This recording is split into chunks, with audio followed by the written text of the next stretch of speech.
तो ये आपके बैरागी नात है। बैरागी साधु नातों में नहीं और भी कईयों में होते हैं। एक हमें यह याद रखना है कि कस्बा है बैरागपुर।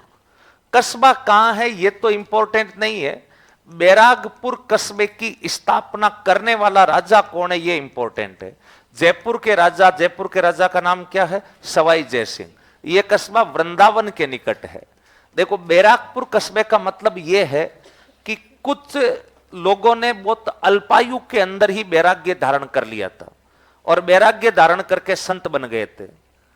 छोटी उम्र थी, उपदेशों से प्रभावित हुए, संत बन गए। लेकिन जैसे जैसे वक्त बीतता गया, बड़े होते गए, युवा अवस्था में आते गए, और युवा अवस्था में आने के बाद कईयों के मन में शादी करने की इच्छाएं जागृत हो रही थी।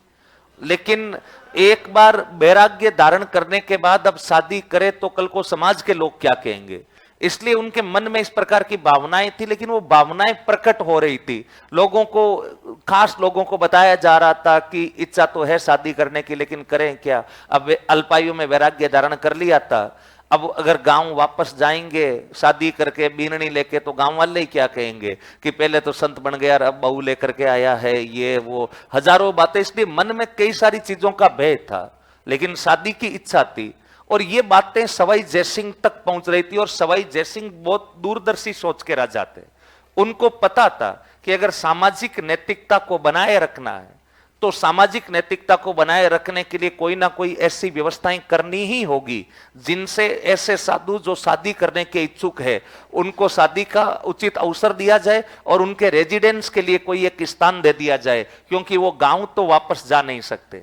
इसलिए उनके रहने के लिए जगह भी चाहिए, उनके शादी का बंदोबस्त भी चाहिए, ताकि समाज का नैतिक स्तर यथावत और उच्च स्तर पर बना रहे। इसलिए सवाई जयसिंह ने उन साधुओं के लिए जो अल्पायु में वैराग्य धारण कर चुके थे लेकिन युवा अवस्था में उन्हें शादी की इच्छाएं हो रही थी, उनके इस विवाह के बाद रहने के लिए एक कस्बा बनाया था। उस कस्बे का नाम बताओ क्या था? बैरागपुर। यह इंपॉर्टेंट है कि बैरागी साधुओं को वापस गृहस्थ जीवन में आने के बाद उनके निवास हेतु बैरागपुर कस्बे की स्थापना किस राजा ने की थी? सवाई जयसिंह। तो नीचे नोट लगा करके लिख लेना।